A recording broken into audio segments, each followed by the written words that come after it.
Buenas noches, compañeros. ¿Me confirman si escuchan todos el audio fuerte y claro para poder iniciar la clase, por favor? Muchas gracias. Ya vi por ahí sus confirmaciones. Bueno, ya dimos los 5 minutos que damos para que se conecten los demás compañeros. Por respeto a ustedes, vamos a iniciar. Hoy nos toca la clase número 4, la cual es el tema de la interpretación e integración del derecho tributario. Entonces, para que lo tomen en cuenta ahí para al momento de llenar la asistencia, el tema es interpretación e integración del derecho tributario. Esta clase pues, va a tener bastante relación con los temas que vimos el día de ayer en la clase. Entonces, solo me dan su confirmación visualizar la presentación que tengo en pantalla. Perfecto. Entonces, vamos a continuar. Bueno. Vamos a iniciar viendo los aspectos generales de interpretación e integración. Para ese efecto, pues les hago un pequeño resumen de este tema y se define como el concepto de interpretación que tiene como objeto conocer lo que quiere decir un signo o un grupo de signos determinados, ya sean estos gramaticales, las palabras pronunciadas o escritas, esculturales o de cualquier otra naturaleza que ellos fueren. En todo caso, cuando hablamos de interpretación, expresamos la idea de comprender el sentido de aquello que se sirve de un instrumento para expresar una idea o un concepto, un sentimiento o un estado de ánimo.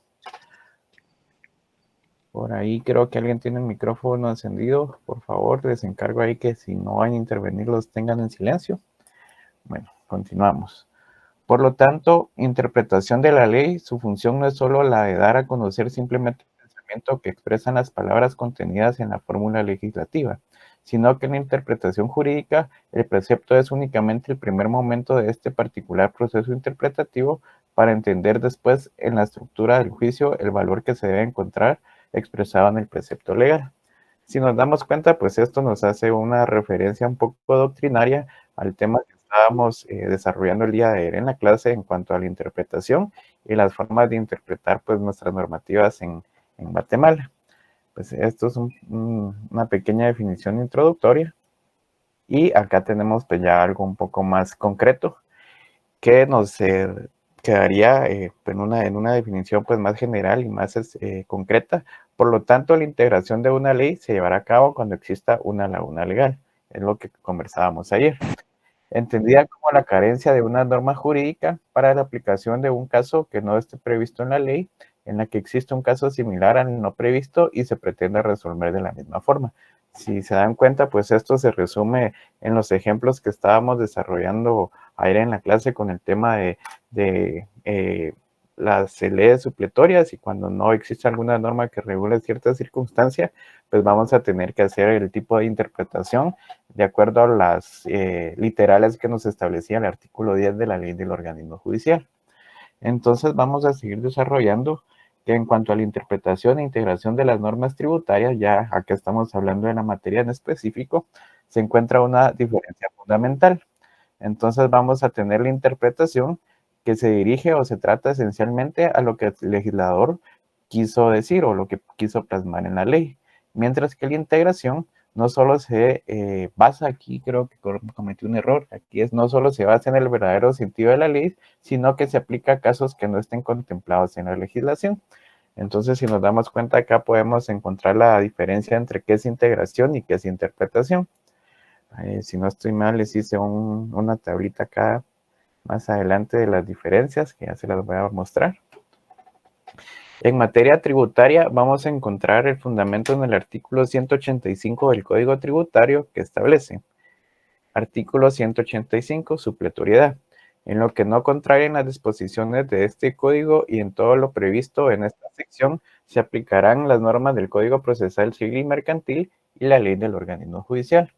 Otra ley es que se van a aplicar supletoriamente en materia tributaria va a ser la ley de lo contencioso administrativo, que es el decreto número 119-96. También tenemos el Código Procesal Civil y Mercantil, que es el decreto ley 107, y la ley del organismo judicial, que es el decreto 2-89. Vamos a tener también aspectos importantes o algún tipo de complemento a estos que vamos a encontrar en el artículo 4, que son los principios aplicables e interpretación. Entonces, este nos establece la aplicación, interpretación e integración de las normas tributarias se hará conforme a los principios establecidos en la Constitución Política de la República de Guatemala, los contenidos en este código y en las leyes tributarias específicas y en la ley del organismo judicial. En relación a los artículos anteriores, se debe enfatizar que en los casos de interpretación e integración de la ley, las personas facultadas para llevar a cabo la interpretación de una norma deberán enfocarse primordialmente, esto está resaltado y en negrilla porque es importante, a lo que favorezca al contribuyente o al responsable, debido a que no se encuentra regulada la responsabilidad en que puedan incurrir los funcionarios al momento de llevar a cabo el proceso interpretativo. Entonces acá estamos estableciendo, con base a todo lo que hemos visto en los días anteriores, que cuando haya una duda o vayamos a hacer una interpretación e integración de las leyes, si no está regulado como tal, pues vamos a aplicar lo que en este caso favorezca al contribuyente. El día de ayer yo les planteaba el ejemplo de en materia laboral, que hay dos leyes, bueno, el Código de Trabajo y un convenio internacional ratificado por Guatemala, que tienen un poco de controversia en cuanto a cuál se va a aplicar. Entonces, en ese caso, pues establecimos que está el principio de indubio pro operario y atendiendo a este principio, pues se va a aplicar el que favorezca en ese caso en materia laboral al trabajador. En este caso, que es materia tributaria, o vamos a aplicar lo que favorezca al contribuyente. Entonces, para pues revisar o respaldar todo esto, nos vamos a ir a nuestro código tributario y vamos a revisar pues que efectivamente lo establezca así como están en las presentaciones. Entonces nos dimos cuenta, permítanme, nos dimos cuenta en la presentación anterior que nos hace el llamado al artículo 185 y si nos ubicamos por acá en el artículo 185,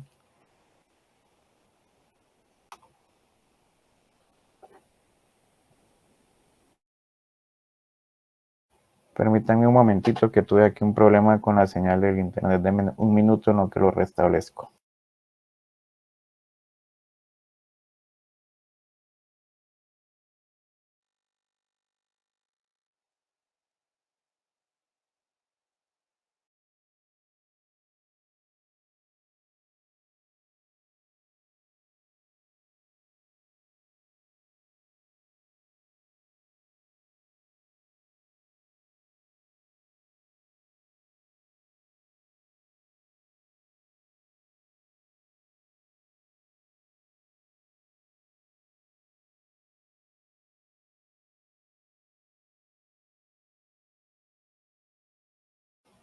Solo me confirman que escuchen el audio correctamente y que puedan visualizar en pantalla, compañeros, que tengo acá un poco de interferencia con el internet.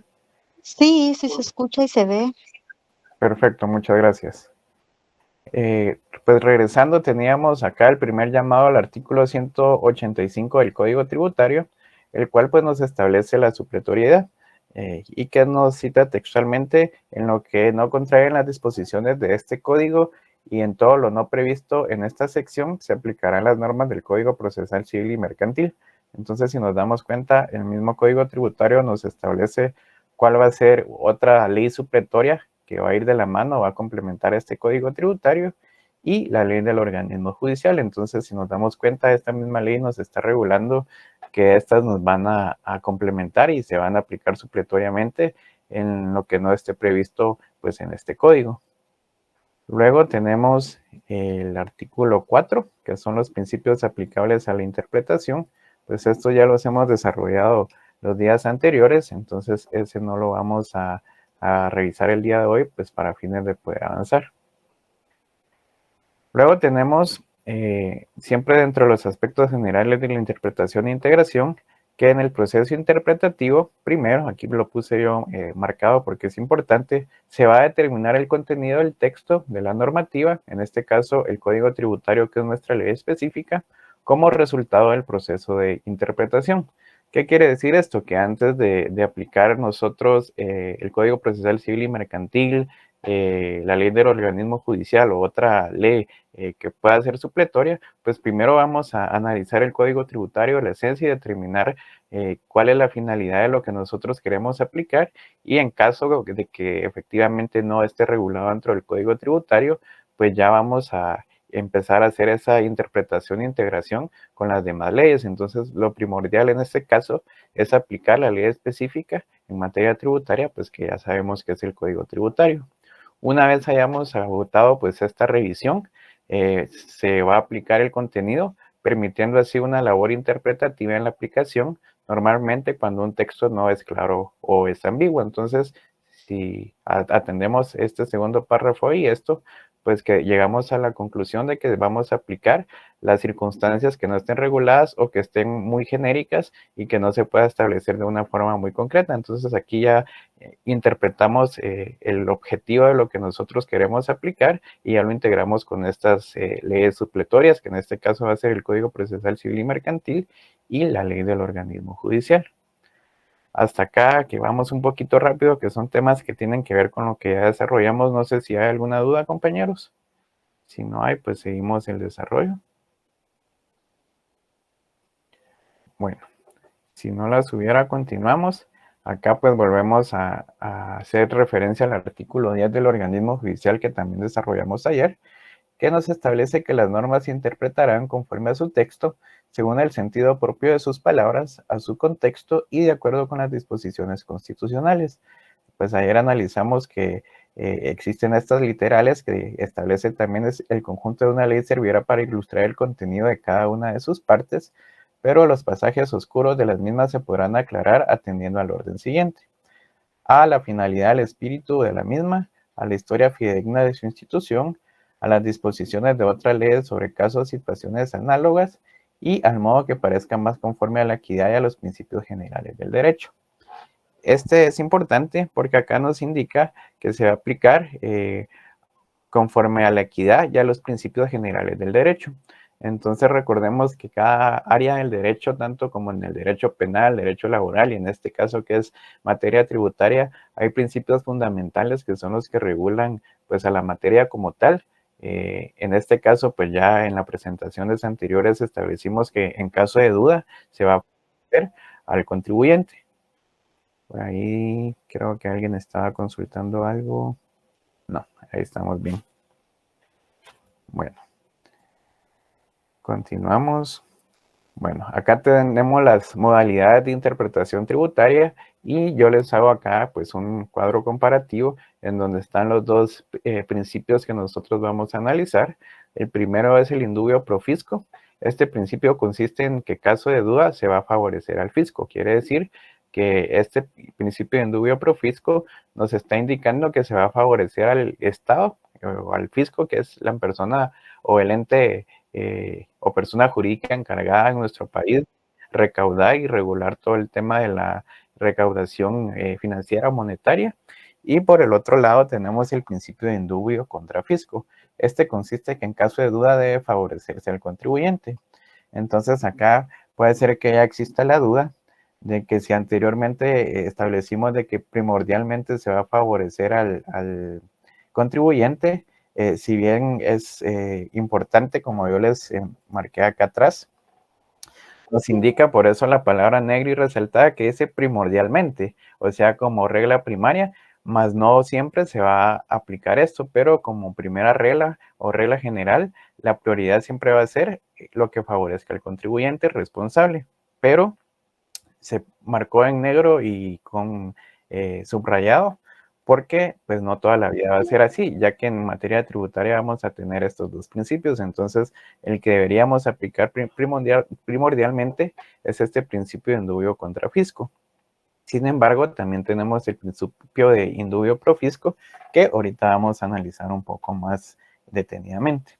Entonces vamos a definir el principio de indubio pro fisco, que este se aplica a quienes son contribuyentes, pero que en algún momento dejaron de aportar o de contribuir al Estado. Entonces el Estado o el fisco en este caso va a tener que utilizar algún mecanismo de coacción para que estos pues puedan realizar o pagar esta contribución dejada de tributar. Entonces vamos a definir que algunas personas sostienen que el criterio opuesto, o sea que ante la duda se debe resolver en favor del fisco. Lo hacen principalmente fundados en que el fisco tiene la necesidad de recabar los recursos financieros necesarios para el cumplimiento de sus atribuciones. En consecuencia, en la actualidad, teniendo el Estado de Derecho la función de organizar los servicios públicos y mantener la seguridad económica, así como atender al bienestar económico y moral del pueblo, el Estado debe poder obtener todos estos recursos. Entonces, si vemos la naturaleza o las circunstancias o condiciones que se deben cumplir, en qué caso se va a aplicar el principio de indubio pro fisco, pues va a ser atendiendo a esta necesidad que tiene el Estado de funcionar y garantizar a la población pues todos los servicios o todas las garantías mínimas que nuestra Constitución establece para poder de esa manera lograr su fin supremo, que es el bien común. Entonces, no sé si hay una duda con este principio de indubio pro fisco de momento, compañeros, si no, seguimos al siguiente y luego pues ya hacemos una aclaración un poco más concreta. Pero no sé si vamos bien hasta acá. Sí, Lick, muchas gracias, todo bien. Perfecto. Vamos a continuar entonces.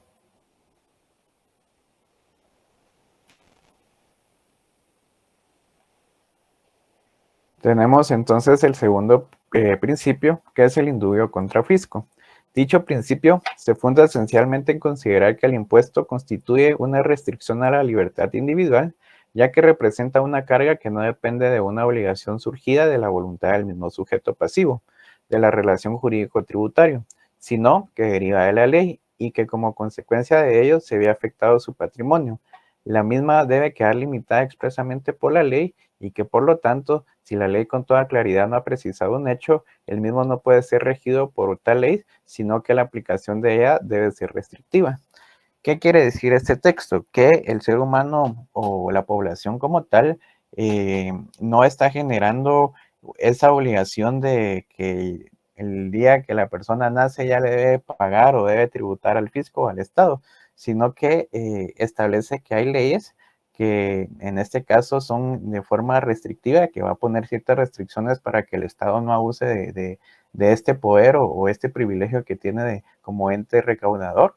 Entonces, a través de estas circunstancias restrictivas que la ley va a expresar, entonces únicamente se van a afectar a aquellas circunstancias en las que están reguladas que deban satisfacer un impuesto o un tributo. Si nos damos cuenta acá, nos está estableciendo que la ley es quien está estableciendo esa obligación tributaria y que en consecuencia pues se va a afectar el patrimonio. Esto quiere decir que las personas que tienen un vehículo, que tienen una propiedad, las personas que perciben un salario y pues tienen que pagar el ISR, las personas que tienen un negocio tienen que tributar el 12% que es el IVA y todos los impuestos que nosotros tenemos acá en Guatemala van a afectar de alguna manera a nuestro patrimonio, ya que al ser una circunstancia de carácter pecuniario, pues nos está afectando el bolsillo y eso está haciendo que se reduzca nuestro patrimonio. Sin embargo, vamos a ver más adelante que esto hasta cierto punto pues genera una equidad porque en teoría o la finalidad de pagar nosotros estos tributos es de que el Estado pues nos garantice ciertos servicios o ciertas circunstancias mínimas, que es la finalidad para lo que se utilizan este tipo de pagos de tributos. Entonces, hasta acá no sé si estamos bien con estos dos principios, compañeros. ¿Cuál es el principio de indubio pro fisco y el principio de indubio contra fisco? ¿Cuál es la diferencia de cada uno? Y atendiendo a qué necesidades se va a aplicar cada uno de ellos. El compañero José Esteban levantó la mano. Buenas noches, compañeros. Buenas noches, licenciado. No me quedó claro, disculpe, licenciado, la diferencia. Bueno, ahorita vamos a establecer, vamos a regresar al cuadrito para que esté un poco más especificado. Pues esto es en resumen y en concreto las diferencias. El indubio pro fisco es un principio que consiste en que en caso de duda se va a favorecer al fisco. Quiere decir que cuando tenemos un caso en concreto y necesitamos realizar una interpretación e integración de las leyes y no sabemos a favor de quién se va a resolver o a quién se va a beneficiar, si atendemos este principio, se va a favorecer al fisco o al Estado. Pero también está la otra parte, que es el indubio contra fisco, que consiste que en casos de duda se debe favorecer al contribuyente. Si nos damos cuenta, acá pues el contribuyente o la población es el favorecido, y que ahorita se los voy a resaltar por acá, este es el que se tiene que atender o aplicar primordialmente. Sin embargo, de acuerdo a la complejidad de cada caso, pues eventualmente se podría aplicar esto. Entonces, en términos generales, estas son las diferencias, o qué es uno y qué es el otro, en qué caso se aplica, y ahorita más adelante vamos a ver en qué caso se puede aplicar. ¿Pero que las calentadas en la estufa? Están calentadas. Ah, están calientes. Son de la tienda. Solo voy a silenciar al compañero que encendió su micrófono. Bueno, no sé si ahí estamos claros con esas diferencias en términos generales, compañeros. Así vemos más adelante pues cómo vamos a aplicar cada uno de ellos. Sí, muchísimas gracias. Alex, gracias. Gracias. Entonces vamos a continuar. Bueno. Entonces nos tocaría esta presentación, que siempre es de los aspectos generales de esta interpretación e integración que estamos desarrollando. Y acá establecemos que en Guatemala se pueden aplicar dos modalidades o dos principios. Pues acá están los mismos que ya estudiamos anteriormente. Y el indubio contra fisco es en casos concretos o determinados donde se beneficia al contribuyente o bien al momento de que el fisco, o sea el Estado, gana un litigio. Quiere decir que el mismo Estado está obligado a cancelar las multas y costas procesales. Entonces, ¿por qué se establece acá indubio contra fisco? Porque atendiendo a la primicia de que en caso de duda se va a favorecer siempre al contribuyente, pues acá nos está indicando que en los casos donde se beneficia al contribuyente, si en algún momento gana un litigio el Estado, como recordemos, esta palabra es contra el fisco, el Estado es el obligado a pagar, digamos, todas esas multas y estas costas procesales que el proceso indique. Quiere decir que el contribuyente va a pagar o va a solventar su atraso o su omisión o la circunstancia que en ese momento se esté pues aclarando, pero el Estado va a ser el que va a absorber, digamos, el gasto o las costas procesales y todas las multas que a este momento se pudieran surgir. Entonces, si lo vemos en términos muy generales, esto nos está diciendo que se va a beneficiar al contribuyente, este va a ser el beneficiado, y que adicionalmente a este beneficio, pues quien va a absorber todos estos gastos o costas procesales va a ser el Estado. Entonces, ¿esto cómo se traduce a términos muy, muy coloquiales? Que al momento de que un contribuyente, pues, en un proceso ya hace, pues, permítanme, quiero que aquí me están entrando unas notificaciones. Ah, no, es alguien que se quería conectar. Bueno, entonces, regresando al tema, pues acá establecemos que al momento de que el contribuyente pues gana un litigio o una circunstancia en materia tributaria, este va a pagar pues la omisión y todas esas multas que al momento se pudieron haber generado prácticamente va a quedar exentas o se le van a exonerar, si lo queremos ver de esa manera, y el Estado las va a absorber, así como las costas judiciales, quiere decir el pago de los jueces y las personas que intervengan en esta circunstancia. Entonces, por eso se dice que es indubio contra fisco, porque se favorece siempre al contribuyente y pues de alguna manera, aparte de darle como esta salida, pues este se está beneficiando en que todas las costas procesales y las multas no van a salir de su bolsillo. Y por otro lado tenemos el indubio pro fisco, que esto es lo contrario. Este es el que va a favorecer al Estado y este se va a aplicar cuando se están recaudando los recursos financieros para el Estado. Entonces, en términos muy generales, el indubio pro fisco es el que se nos aplica a todos o que está vigente en todo momento, ya que nosotros sabemos de que tenemos que pagar el IUCI, que tenemos que pagar el impuesto de circulación de vehículos, tenemos que pagar el ISR, tenemos que pagar el IVA. Entonces prácticamente el Estado siempre está haciendo uso de este indubio pro fisco, ya que en todo momento nosotros estamos obligados a realizar ese tributo y ellos de recaudar estos fondos financieros. Entonces, estos son como los ejemplos un poco más específicos y pues nos damos cuenta que siempre se va a atender al indubio pro fisco en todo momento, pues porque desde el momento que hay una normativa que nos establece ciertos arbitrios o tributos o cierto porcentaje de nuestros ingresos o sobre nuestros bienes que nosotros debemos aportar en concepto de arbitrio o tributo, pues acá se está haciendo el uso de este principio. Entonces, no sé si estamos bien hasta acá, compañeros. ¿Todo queda claro? ¿Hay algunas dudas? La compañera Angie Valesca levantó la mano. Por favor, compañera. Sí, licenciado, buenas noches. Disculpe la molestia. Fíjese que a mí no me queda claro el indubio contra fisco, porque, o sea, como que el ejemplo sí fue claro, el del indubio pro fisco, pero el contra fisco sí me quedó un poco en las dudas. Bueno, mire, pues recordemos que en materia tributaria el fisco prácticamente es el Estado, entonces pues el fisco se le reconoce o sea, es la otra denominación que le da el Estado cuando está haciendo esa función de ente recaudador.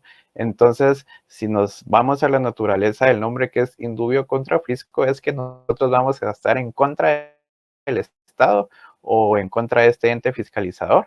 Entonces, cuando estamos en contra del Estado, recordemos que va a haber un sujeto activo y un sujeto pasivo. En este caso, recordemos que los sujetos pasivos son los obligados a absorber o a pagar la obligación y son los que resultan más afectados. Entonces, en este caso, el sujeto activo va a ser el contribuyente porque a este se le está beneficiando, se le está dando una salida procesal a una circunstancia que él estaba enfrentando y el Estado, al ser un sujeto pasivo, pues prácticamente está perdiendo un porcentaje de ese tributo que iba a percibir, si bien el contribuyente pagó el omiso, que pues posiblemente lo pagó no a su totalidad porque se le hizo un descuento, considerando la intención que este tenía de resolver la circunstancia. Todas esos intereses, multas, omisiones y los gastos procesales en el que pudo incurrir el Estado para que se diligenciara esta etapa procesal para el pago de estas circunstancias, también las absorbe el Estado. Entonces, no solo el Estado está dejando de percibir la totalidad de estas circunstancias porque se está favoreciendo al contribuyente, sino que además, veámoslo como que de su propia bolsa el Estado está sacando el dinero para poder pagar estas multas, costas procesales y todo el trámite que implica pues esta diligencia. Entonces, por eso es en contra del fisco, contra el Estado, porque el que sale perdiendo, si lo vemos en términos muy peculiares, va a ser el Estado y el contribuyente va a ser la persona o el sujeto, en este caso activo, que va a salir ganando. Entonces, no sé si con eso le quedó un poquito más claro, compañera, si no, pues más adelante podemos buscar un ejemplo en donde se pueda aplicar esta circunstancia y que quede de alguna manera un poco más claro. Gracias, licenciado. Sí, ahora sí ya me quedó claro. Gracias. Perfecto, con todo gusto. No sé si hay alguien más que quiera intervenir. Por ahí vamos a ver lo que nos escriben en el chat.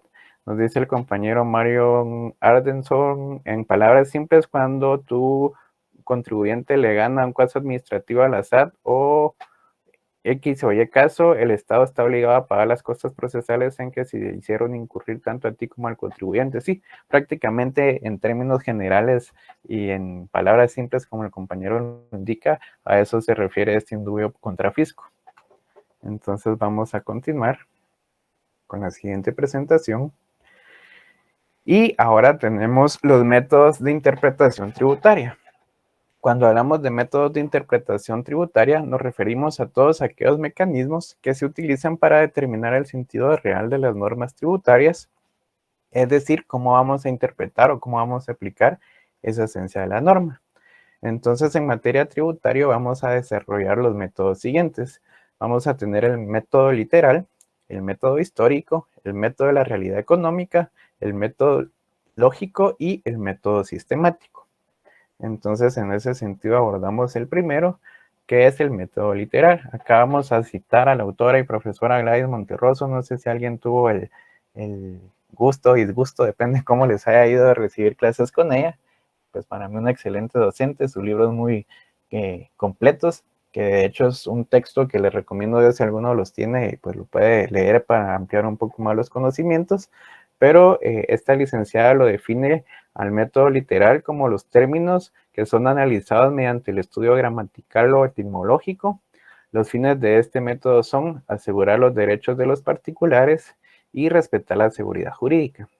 Filosóficamente significa aplicar rígidamente las ideas racionalistas, por lo que según los analistas, utilizarlo exclusivamente es insuficiente, más aún en el campo de los tributos, por la limitante que conlleva ajustar hechos reales a la literalidad de la ley, ya que con lo cambiante que es la sociedad, la ley no siempre es el reflejo de la realidad, y uno de los más aplicables según este es el análisis del derecho tributario, por su misma esencia tan vertical, en contraposición a los cambios que diariamente sufre la sociedad y las nuevas formas de fomentar riqueza, que es un elemento esencial para el pago de los tributos. Si nos damos cuenta, esta definición doctrinaria es una definición larguísima, que si uno la lee le da vueltas y no la entiende. Entonces, prácticamente en términos concretos, esta definición de esta autora nos quiere decir que tenemos que limitarnos a interpretar gramaticalmente la ley tal como lo establece, atendiendo también al artículo 10 de la ley del organismo judicial. Sin embargo, al esta definición ser un poco confusa, yo les armé acá una pequeña definición que es más resumida y creo que se entiende un poquito mejor.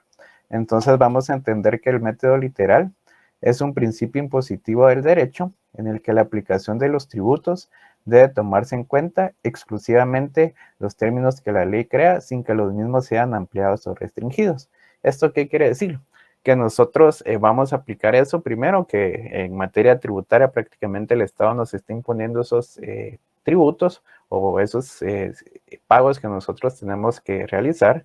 Entonces, al ser impositivos, pues es algo de observancia general que todos debemos cumplir, y que los mismos, pues al estar normados y regulados, pues ponen pues esos límites y que el Estado va a tener que cumplir para garantizar que no se extralimiten con nosotros. Entonces, si lo vemos como un mecanismo de defensa, pues nosotros, por ejemplo, en el caso de los boletos de ornatos, pues está el monto mínimo y el monto máximo que se debe tributar. Entonces, acá vemos cuál es lo mínimo y cuál es lo máximo a lo que el Estado se puede regir, o en este caso las municipalidades cuando cobran este arbitrio.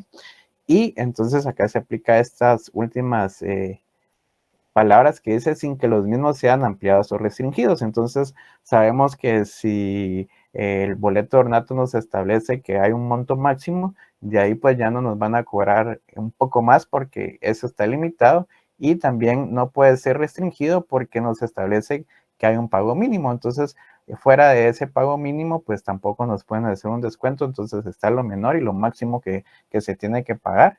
Entonces, a esto se refiere a que no puedan ser ampliados o restringidos y que van a ser impositivos.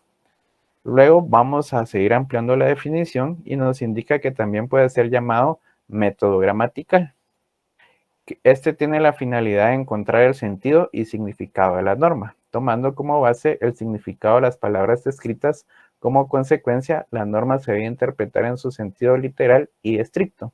Entonces, si hablamos de método literal y método gramatical, es prácticamente lo mismo, son sinónimos y las dos denominaciones que nosotros podemos encontrar en materia tributaria.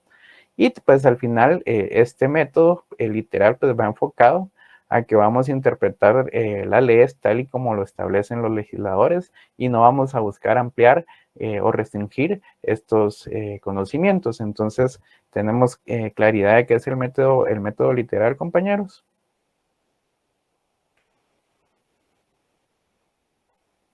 Bueno, creo que no hay dudas. Vamos a continuar al siguiente. Entonces, como segundo método, vamos a tener el método histórico.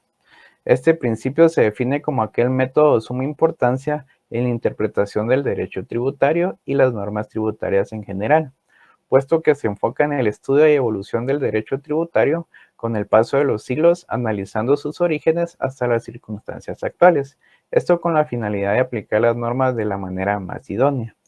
El derecho tributario debe adaptarse a las nuevas circunstancias de la vida, tomando en consideración tanto las necesidades de la población como las necesidades políticas de los gobiernos en turnos, provocando que tanto las leyes generales como las leyes específicas tengan constantes cambios. Esta yo creo que no hay pues mayor circunstancia que pueda generar dudas. Se refiere en términos muy generales a que a través de todos los antecedentes históricos y la evolución y las necesidades que van surgiendo, el Estado pues va a ir modificando y aplicando normativas de acuerdo a las necesidades que van existiendo. Entonces, esto lo hacen a través del análisis histórico de la realidad y de lo que se puede presentar en un futuro, para pues garantizar de que los gobiernos actuales y los gobiernos que puedan venir puedan cumplir con su finalidad, que es el bien común. Entonces, no sé si estamos bien hasta acá o hay alguna duda con este método histórico. Si no la hay, continuamos. Tenemos el tercero, que es el método de la realidad económica, y acá citamos al autor Villegas Lara, que indica que la interpretación, según a la realidad económica, se basa en el criterio para distribuir la carga tributaria, la cual surge de una valoración política de la capacidad contributiva que el legislador efectuó teniendo en cuenta precisamente la realidad económica. Solo quiero ver el chat. Ah, no. Me entró una notificación, pero no. Por lo que se establece que dicho método se basa en interpretar las leyes impositivas tomando en cuenta la capacidad contributiva de las personas obligadas. Esto prácticamente se distribuye o lo resumimos con lo que vimos en clases anteriores, que era la capacidad de pago. Entonces prácticamente la ley nos impone ciertos tributos o ciertos arbitrios, pero estos se van a basar en la capacidad contributiva de las personas obligadas. Solo déjenme ver el chat que estoy viendo que están escribiendo en el WhatsApp del grupo. Y por acá no. Vamos a ver, alguien está escribiendo ahí en el chat si ya pasaron la asistencia, pero no. Por favor, estar acá al pendientes, ya que no todos los días se va a pasar en un mismo horario, sino que va a ser en un horario aleatorio, con la finalidad de que no se conecten solo a firmar asistencias, porque pues son indicaciones que la coordinación nos ha dado para que en la medida de lo posible pues todos estén conectados, ¿verdad? Entonces, atendiendo pues ya este tercer principio, nos vamos a ir a la cuarta metodología, que es el método lógico. Tiene como objeto establecer el espíritu de la ley basándose en la averiguación de lo que el legislador quiso plasmar en la norma, utilizando la lógica jurídica. Si se dan cuenta, pues acá ya vamos a aplicar pues otra área auxiliar del derecho, en este caso que es la lógica jurídica. Esto lo vamos a hacer al momento en el que vamos a reconstruir el pensamiento de los legisladores, buscando pues reconstruir como tal ese pensamiento, atendiendo a las circunstancias que prevalecían en la época que se emitió la norma. ¿Qué quiere decir esto? Que, por ejemplo, pueden existir normas en materia tributaria que se hayan promulgado o se hayan emitido hace 10 años atrás. Sin embargo, en aquel momento pues habían algunas necesidades específicas y en ese momento pues los legisladores no tenían un alcance muy claro de lo que podía pasar a un largo plazo, es decir, 10, 15 años después. Entonces, en algún momento, pues es importante aplicar este método lógico, ya que acá se hace la comparativa y se hace el análisis de lo que en aquel momento los legisladores quisieron plasmar de acuerdo a esas necesidades y las necesidades actuales para ver cuál es la forma más idónea de aplicar este método en relación a las leyes vigentes. Hasta aquí vamos bien, compañeros. Por ahí nos pregunta alguien si podemos compartir el link del grupo de WhatsApp.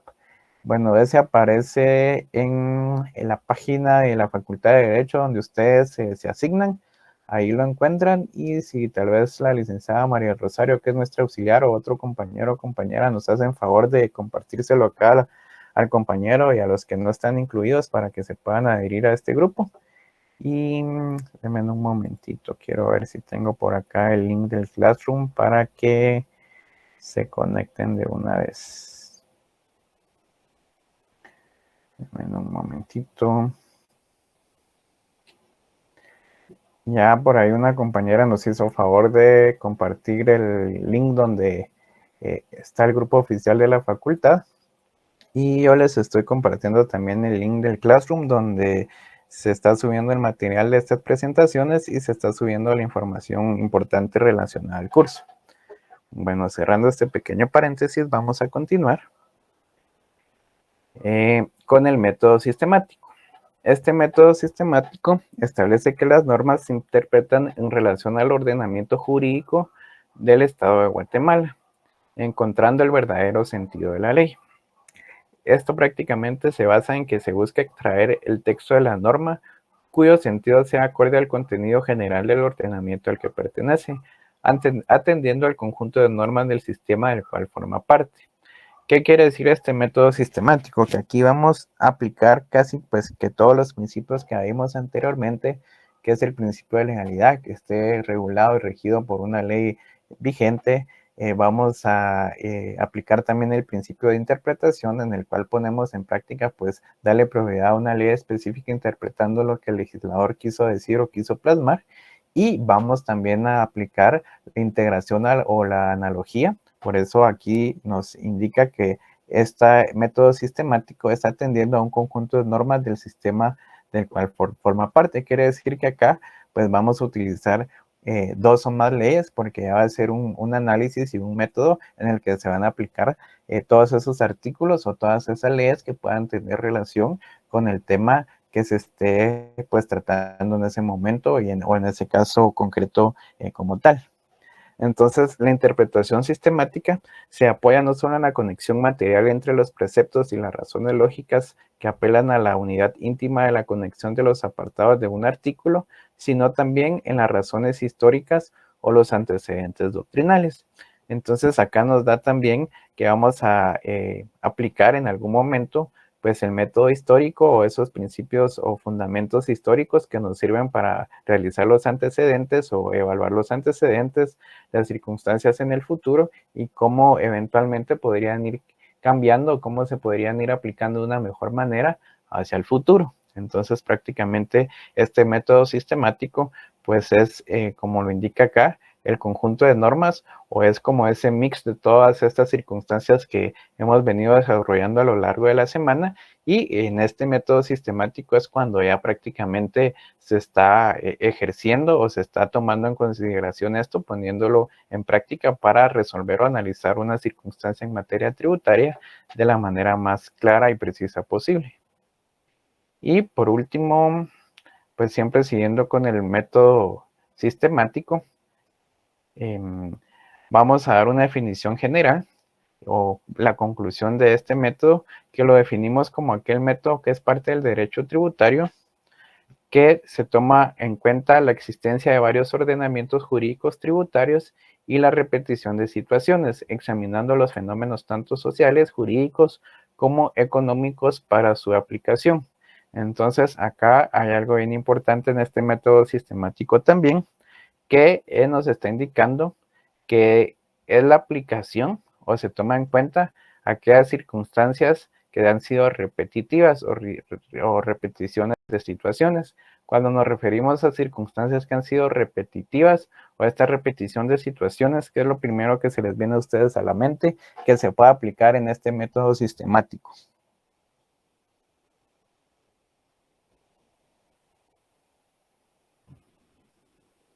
¿Alguien que quiere intervenir? Si no, creo que el compañero René Tenes, si no estoy mal, es alguien que siempre nos colabora. No sé si él estará por acá, que nos quiera indicar qué se le viene a él a la mente cuando nos referimos a repetición de situaciones.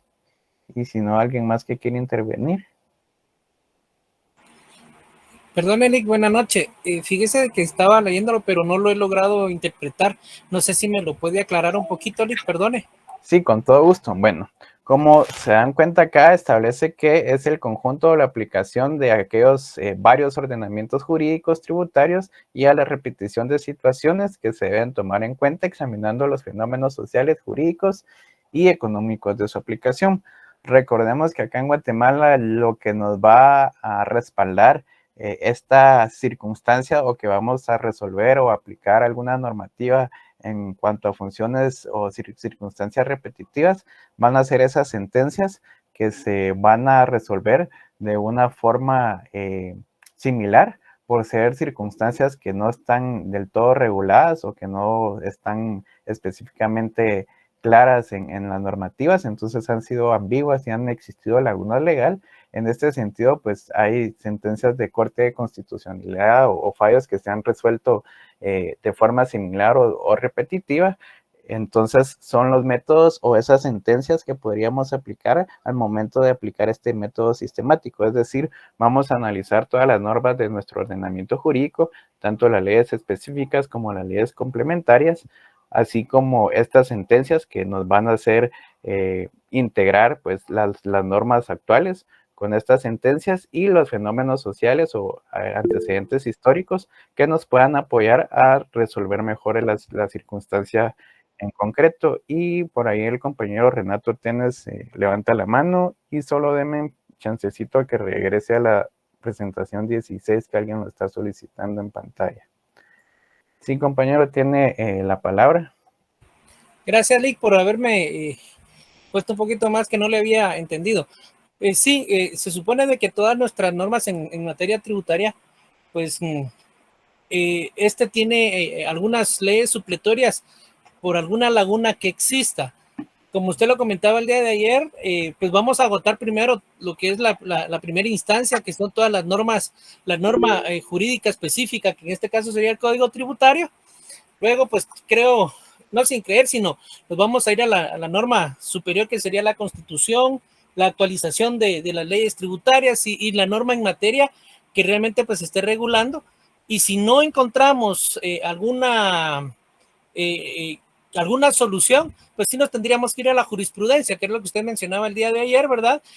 Si la Corte ya tuviese alguna similitud de algún caso ya en concreto, o si no, pues sí nos tendríamos que ir entonces a un derecho comparado, ¿verdad, Lick?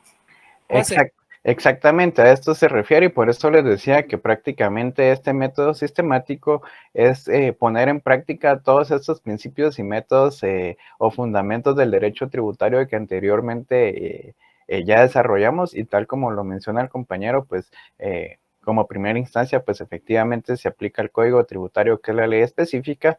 Pues acá vimos que también supletoriamente podemos aplicar el Código Procesal Civil y Mercantil, la ley del organismo judicial, podemos ver antecedentes históricos y a su vez pues podemos atender a esta jurisprudencia o estos fallos que han sido emitidos en un sentido por parte de la Corte de Constitucionalidad, si lo queremos ver así, que es el órgano o el máximo encargado de resolver todas estas circunstancias ambiguas o que a falta de claridad en las leyes, pues que se puedan aplicar o interpretar de la manera más idónea.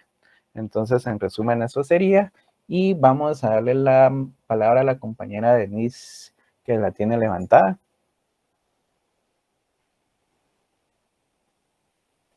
Gracias, licenciado. Buenas noches. No sé si este método se podría dar como ejemplo en las resoluciones que emite el Tribunal Administrativo Tributario de la SAT, que en algunos casos, pues, no son tan apegados al código tributario, ¿verdad? Digamos, hay ciertos ajustes que no son igual a otros, ¿verdad? O el comportamiento de un contribuyente no es igual a los demás. Entonces tienen que buscar ellos entre las sentencias de la Corte, a veces con resoluciones de otros países, ¿verdad? Y poder guiarse con esto. Sí, exactamente, así sería, compañera. Ese es un ejemplo muy claro y muy puntual con relación a lo que estamos viendo. Y sí, en este tipo de resoluciones, que en este caso particular que menciona la compañera, que es la SAT, recordemos de que están normados y regidos ciertos procedimientos. Sin embargo, como ya lo mencionaba, cada contribuyente o cada persona es un caso y son cuestiones diferentes y muy particulares. Entonces, definitivamente van a haber algunas que en su momento, pues, los legisladores no establecieron que podían darse, y conforme a las necesidades o al derecho que ha sido cambiante, han surgido estas nuevas modalidades. Y en este caso, como no están reguladas, porque en aquel momento no tuvieron ese alcance de concebir de que podría pasar una circunstancia de estas, pues sí, efectivamente ellos buscan interpretar de acuerdo a la particularidad de cada uno de los casos de los contribuyentes, de qué manera van a resolver, siempre apegándose a derecho y sin extralimitarse o restringir los principios fundamentales que están regulados en cuanto al derecho tributario en nuestras normativas. Entonces, ese sería otro ejemplo muy, muy claro y muy puntual, y que pues creo que que se aplica de una manera muy cotidiana en cuanto a las resoluciones de la SAT, que prácticamente es nuestro máximo ente de fiscalizador o de fiscalización o con quien normalmente nosotros tenemos todos los inconvenientes tributarios. Entonces, ese sería un caso muy puntual y muy bueno el ejemplo que nos plantea la compañera. Entonces, prácticamente en esto se resume el método sistemático. No sé si hasta acá quedó claro pues el tema de la clase de hoy. Prácticamente desarrollamos ya el contenido que pues es complementario a lo del día de ayer, y la compañera Sandra Judith nos levanta la mano. Adelante, compañera. Buenas noches, licenciado. Con base al tema de la interpretación tributaria y con lo que usted ha explicado de los métodos, pues, se podría decir de que en la actualidad y nuestro sistema aborda el método sistemático. Sí, recordemos que no es que específicamente lo aborde o lo establezca como una regla que se debe cumplir o que únicamente podemos analizar sino que el derecho tributario nos da esa opción de acuerdo a estos métodos, o sea, en materia tributaria, vamos a poder aplicar de estos 5 el que más nos convenga a nosotros. Entonces, de acuerdo al caso en concreto que estemos analizando, pues nosotros tenemos la libertad de ver cuál es el que más se adecua a nuestras necesidades. Sin embargo, el método sistemático, por eso lo dejé de último, prácticamente engloba o abarca todos los otros anteriores, porque se estudia la ley literalmente, se ven los antecedentes históricos, se ve la realidad o la capacidad de pago que tiene el contribuyente, se busca un método lógico, una secuencia de cómo se desarrollaron los hechos y cómo se debería resolver, y prácticamente el método sistemático, si lo vemos de un tema muy puntual, pues sería el más recomendable, ya que pues va a englobar todos estos anteriores, y la intención de es que no se quede pues ningún elemento fuera de nuestro análisis y que podamos aplicar pues de la forma más idónea, garantizando que de esta manera en el futuro no nos va a aparecer otro inconveniente porque dejamos de observar alguno de estos elementos o estos métodos. Entonces, prácticamente no es como que sea obligatorio, tenemos la libertad, pero lo recomendable sí es aplicar este método sistemático, ya que es la integración de todos estos anteriores. Entonces, no sé si con eso aclaramos la duda. Sí, Lick, muchas gracias. Excelente. No sé si hay alguna duda más o alguien que quiera intervenir. De lo contrario, pues ahí concluimos la clase por el día de hoy. Yo el día de mañana les voy a estar subiendo el material de hoy, y solo el compañero Renato Tenes nos levanta la mano, por favor, compañero. Gracias, Lick. Fíjese que estudiando el día de hoy, el día de ayer usted mencionaba que están el organismo legislativo, que es el que crea las normas jurídicas establecidas en Guatemala, y como el ejecutivo, que pues, su palabra dice es ejecutar lo ordenado ya por la legislación. Pero también me llamaba la atención que no se mencionó el organismo judicial, ¿verdad, Lick? Que es pues el sector justicia, que de una u otra manera yo considero que pues también tiene carácter aplicatorio en esta materia, toda vez de que si no se incumple, recordemos que hay sanciones penales también en cual incurre. Entonces, no sé si realmente es parte también de este sistema tributario el organismo judicial. Gracias.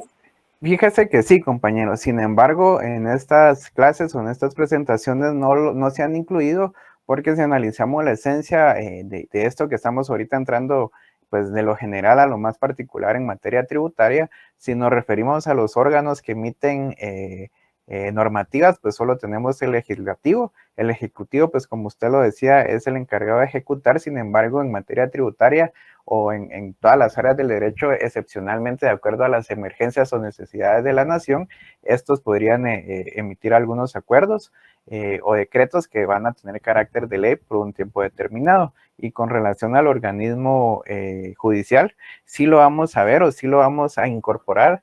Yo creería que eso va a ser más o menos como en la clase del día martes o miércoles de la otra semana, que ya agotando pues todas estas generalidades, las formas en las que se deben de analizar y la otra clase del día de mañana, pues ya vamos a ir entrando un poco de lleno a casos concretos y a las circunstancias de los procesos económicos coactivos y todos estos procesos que, si nos damos cuenta, son cuestiones procesales y cuestiones ya más prácticas, en donde sí va a intervenir el organismo judicial como este organismo que el Estado le da la potestad de prácticamente intervenir en cuanto a la relación jurídica de la población y del Estado, pues para solventar una circunstancia, pero sí es de hecho de los más importantes. Sin embargo, no podemos llegar hasta el tema del organismo judicial si antes no hemos atendido pues estas naturalezas y principios de cómo vamos a interpretar las normas.